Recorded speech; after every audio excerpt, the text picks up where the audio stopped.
Alice stepped in then, grabbed the knife, and dutifully cut up most of the cake, handing out plates and forks to the long line that formed behind her. I rolled my eyes when I saw Jasper slip Emmett a wad of cash. Oh well, served him right for betting against me.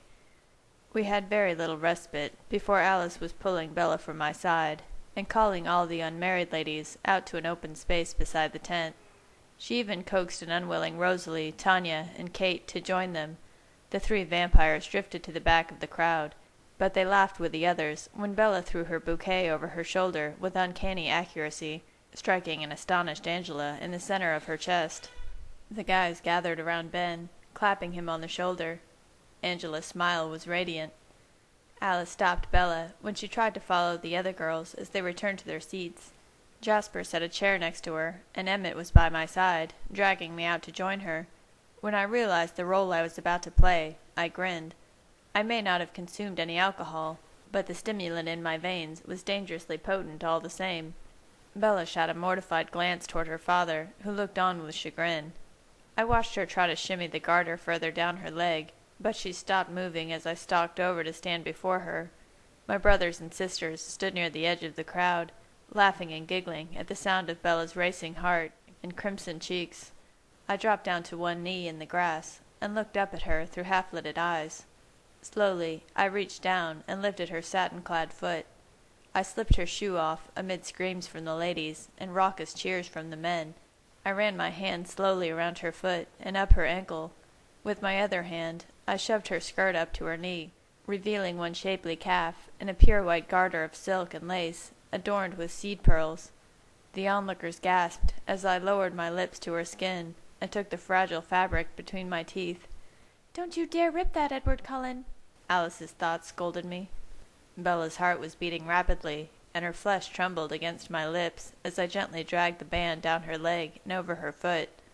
With a wink for Bella, I shot the garter directly into the astonished face of Mike Newton. "What? Oh!" His eyes darted over to Jessica, and back to the feminine lace in his startled grasp. Jasper relieved him of his burden with a hearty chuckle, before stuffing Alice's garter into his pocket. The music was starting again. I watched Bella slip her dainty foot back into her shoe, and I offered her my hand. I felt like a king as I escorted her onto the dance floor. In the center of the open space, with the sparkling lights all around us, Bella looked like an angel. All she was missing was a pair of incandescent wings to complete the picture. Bella spun and swayed in my arms, following my lead with grace and delicacy. She was a much better dancer than she ever gave herself credit for. "Enjoying the party, Mrs. Cullen?" Saying those words out loud was surreal, but so satisfying. "That will take a while to get used to," Bella laughed. "We have a while," I reminded her, and leaned down to claim her lips. Cameras flashed incessantly, creating the illusion of being inside of a mirrored ball. We were alone with each other, floating with the music. As the song drew to a close, I stepped back, finally aware of the thoughts that encircled us. The music changed, and Charlie appeared next to me, cutting in to take his final dance with his daughter, his only child. Of all the people in attendance, Charlie's thoughts carried the deepest grief and longing. He had watched his daughter grow from a distance, with school pictures, mailed artwork, and 2 short visits that were always spaced too far apart. In mere moments, his baby girl had blossomed into a radiant young woman, and now he had given her away. I was uncomfortably conscious of the fact that tonight could be the last time he ever saw her face. His grief was so profound, on this, her wedding day. I dreaded the day when he would attend her funeral, and say goodbye to her for all eternity. It would shatter him. Subdued by my reflections, I accompanied Esme onto the dance floor, allowing the music to dictate my steps as I reflected on my decisions. Esme sensed my melancholy mood, and danced gracefully with me, silent in word and thought. As the song faded away, I took Esme's hand and we rejoined Carlisle.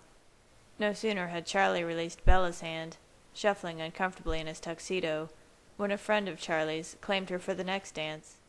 I watched for several moments, content to drink in her graceful beauty from a distance. With a kiss on my cheek, Esme took Carlisle's hand, and they rejoined the revelers, dancing with inhuman grace. The glob of cake in my stomach was starting to distract me. It was thick and glutinous and nauseating. With a backward glance at Bella, I returned to the house and fled to the bathroom. Shutting and locking the door, I bent over the toilet, shuddering as I prepared myself for the unpleasantness that was to come. Vampires did not have a gag reflex, and the process of expelling solid food is repulsive and uncomfortable. Leaning forward over the bowl, I tensed and forced my stomach to contract and push the cake up. Inch by arduous inch, I coerced it back up my throat. I felt its slow progress, marked by a trail of oily residue. Finally, I choked and spat the revolting morsel into the toilet, flushing instantly. But my ordeal wasn't over. I turned on the sink, cupped my hands, and scooped handful after handful of water into my mouth, forcing myself to swallow the metallic-tasting fluid.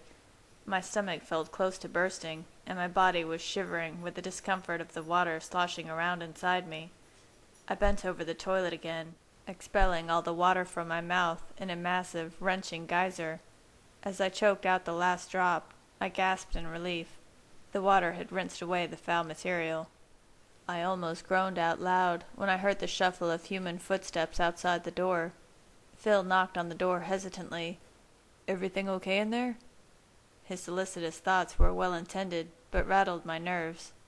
"I'm fine. I'll be out in a moment," I called back. I glared at my reflection in the mirror.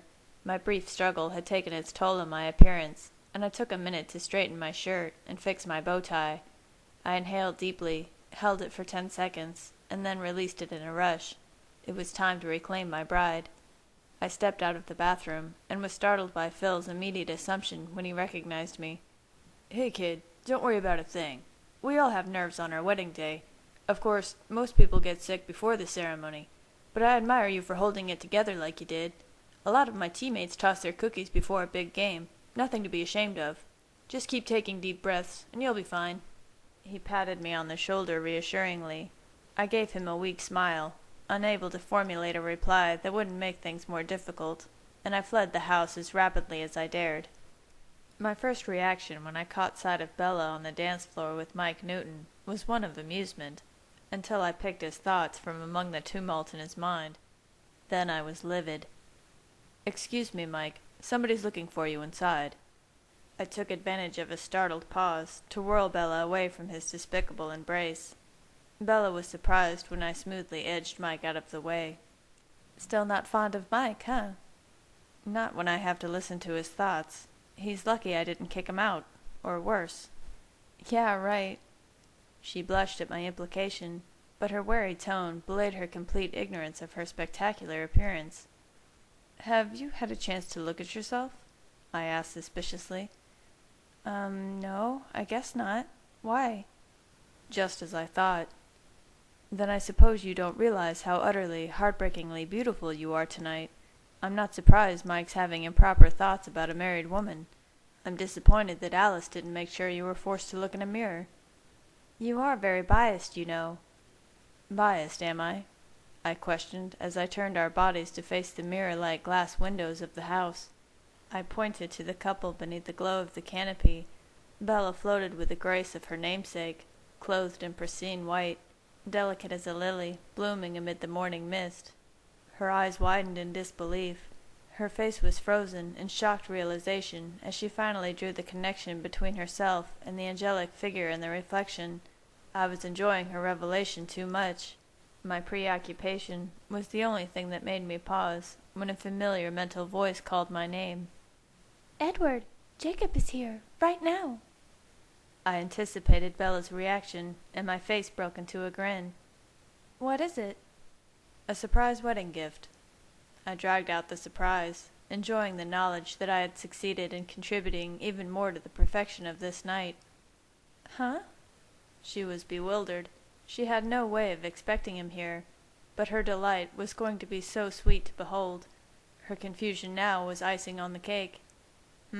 Bad analogy.